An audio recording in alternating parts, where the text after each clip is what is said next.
Starting my canning journey. Starting with black beans. They're soaking because they take forever to cook. So if I can cook them and can them, it's cheaper, better for you. After a full-blown meltdown around sanitizing these jars and having enough supplies and all the things to actually can the beans, we are here. So I have this gigantic pot of beans and not enough space in my pressure canner, so we'll probably have to do this in batches. But here, and I also don't have a funnel. I thought I bought one, but I didn't. Going to fill up the beans to make sure that there's an inch of headspace in every jar. So they will all look like this. I'm using a slotted spoon. I have watched essentially every video and all the different methods. I'm choosing to go with the USDA or whatever it's called, approved one. And even with that, there's like different methods you can do. But I soaked mine overnight and even longer than that. And then boiled them for 30 minutes. And I just rinsed out that water, or drained out that water. I didn't give them a second rinse because I didn't feel like it and I don't have a colander big enough. But a lot of videos that I watched, many of people did not do that. So I think it's okay. That's all that fits in my canner. And I have a tea kettle here and that's how I boiled my water.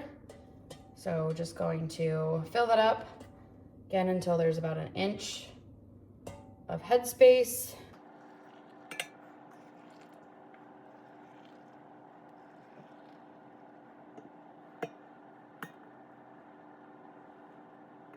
I'm gonna be honest, I don't really know what an inch of headspace looks like.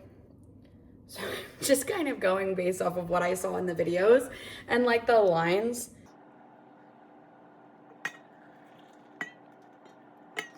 Everything said something about a debubbler. I don't have one. So I'm using this straw because I read something about using a butter knife and potentially cracking the bottom. I don't really know what debubbling is. I think it's when you get all these bubbles out, you pop air bubbles. So that's what I'm trying to do. So right now I'm trying to get the tops so that they don't seem like they have a ton of air bubbles in them.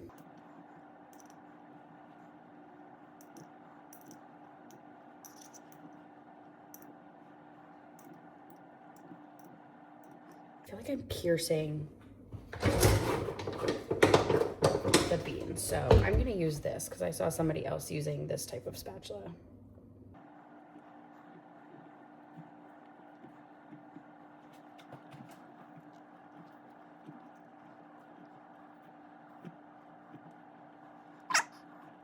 Debubbling seems to literally be mix it until the bubbles kind of go away at the top. Try and show you for this last one here.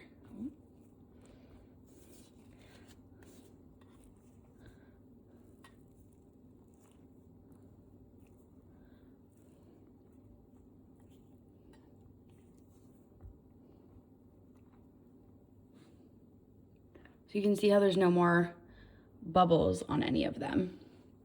So I'm assuming that's what we're looking for. Now I'm gonna take a piece of paper towel and I have white vinegar here.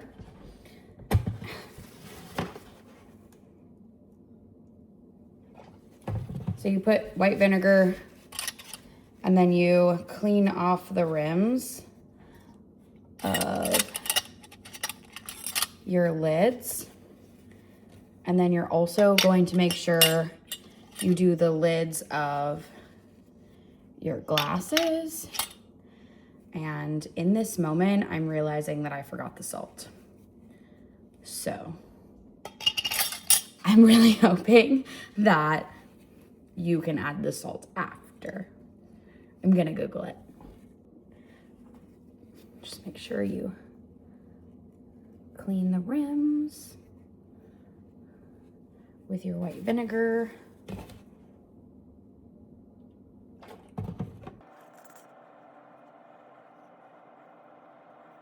All right, so Google tells me that salt is just for flavor, but when I made a tomato sauce, and and I did it with water bath canning, the salt was important as a preservative.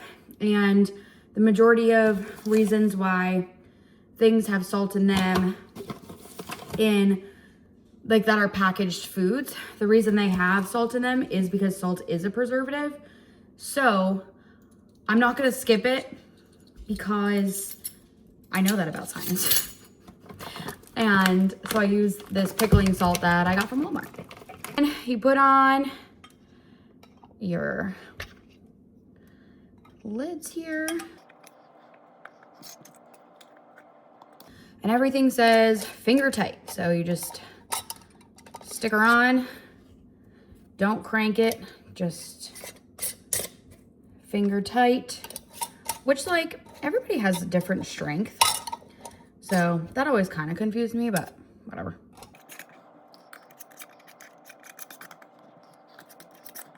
Right. Let's see what happens. All right, so you're supposed to fill up the canner with warm water. So I'm just gonna use what's in my tea kettle. And according to the instructions, it says I don't have enough in my tea kettle though, so let's get some regular water. All right, let's put these bad boys in here. So I'm just gonna stick them. I literally don't know what I'm doing. We're just learning all of this together.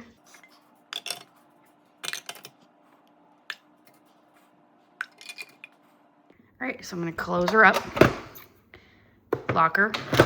Okay, now this is the jiggler. And we have to make sure it's in the proper position. I'm reading instructions. Okay, so I just read the instructions, and everything that I've seen on a YouTube video is exactly what the instructions say. So I currently have my bubbler, my jiggler, whatever you call it, to exhaust. So you can see it says exhaust. It's not necessarily the bubbles, but you can feel it, like goes up and down. So right now it's on airtight, and it needs this amount of room because when the steam comes out, it'll start to jiggle. So you want to make sure it goes to exhaust. Hold on, airtight. Now it's on exhaust. And then you press high, and then you add your time. Sorry, Jack. Oops.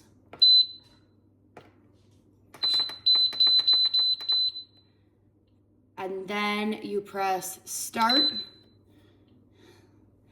This is crazy. I was sitting here being like, what's it doing? This is the part where it says, the digital chase will begin to rotate. And it says this could take up to 30 minutes. So it says steam will start to come in, and then this thing will read E10. And then once it gets to E0 is when you want to change this to, you want to change your jiggler to airtight. And then that's when the 70 minutes will start. As a health and fitness coach, I know that all of these things take time, right? Like making your own food, canning, making your own bread, etc. All of these things take extra time that it wouldn't take you if you went to the store and bought them. But the reason that we do it, right, is because it's meant to be better for you and healthier, if you will. But as a reminder, the same way that these healthy things, right, canning, making your own bread, aren't necessarily complicated, but they do take an investment in time, getting the right materials and equipment, and it takes time to actually do this, right? I can go to the store and I can have canned beans in much less time than soaking them overnight, doing all of this labor-intensive stuff to then put them in a canner and still have to wait until tomorrow for my product. That same investment, both in time and money, is going to come in when you have some sort of goal with your body, whether that's weight loss, whether that's building muscle, whether that's weight gain. There is something that you have to do and invest time and money into doing it. I just did E10, now it's E9. So in 10 minutes, it will be done. But you can see the steam maybe coming out here. And I'm gonna move this plant because I'm just not sure if that's good for it. but I would highly recommend trying to put it in like a place that's a little bit more open. I just got the E0 notification, so I'm gonna go ahead and move the jiggler to airtight.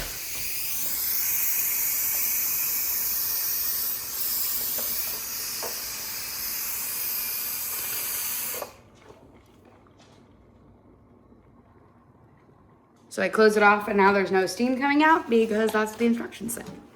It's doing this weird rotating thing after the E0 countdown. It did it. And it's releasing steam again. The instructions say it should do that, so it'll be good. So in 70 minutes, it's not going to be ready because then it takes like another hour for the steam to stop and it to be safe to open. So catch you soon. It has turned off, and according to the instructions, you're supposed to unplug it. But it just feels weird to do that. But I guess I'm gonna do that. So we're gonna unplug it. And you're not supposed to touch this thing until it's completely done steaming. And then this is a safety feature that doesn't let you actually unlock it. And here's a really funny story. Until I read that about these pressure canners, I actually had no idea why my Instant Pot would never just let me open it. But apparently the Instant Pot also has safety features. So the more you know. All right, it's been an hour since it went off. So let's see what happens. I really have bad angles for recording. Ooh.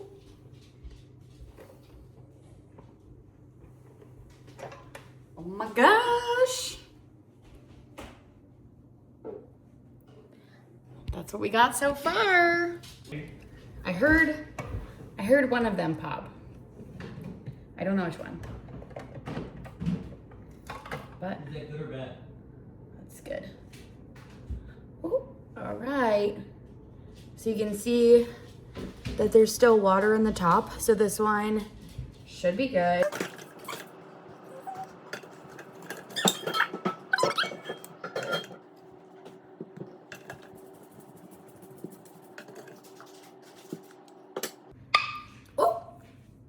Okay, so what I saw is you want to let them cool down, and then once they cool down, you want to check to make sure the seals are good, and when you can, you want to make sure that there's less than 50% water loss if there is any siphoning, which basically just means like the water comes out during the canning process. So that's what we'll be looking at there, but we're gonna wait for them to cool down before we check to see how they are. Okay, now we need to see and make sure that there is a seal. So the way to do that is you tap the top, and you want it to sound like that.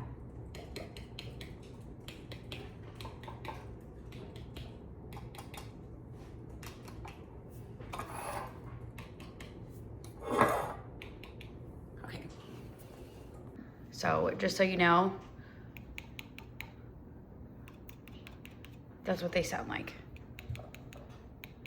They would make like a weird, almost like hollow sound if they weren't capped. You would take off your rings. One last test, you should be able to hold it and it not come off. I'm gonna take this wet rag and I'm just gonna wipe it around. Just cleans the jar, just in case there's any residue from the water process. You can kind of see the difference where there's like residue on the outside versus the cleaner one.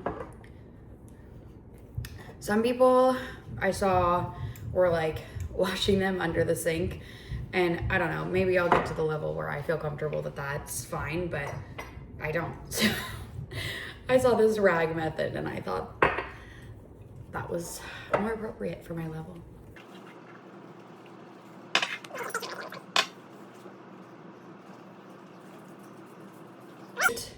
There you have it. canned black beans. My first time.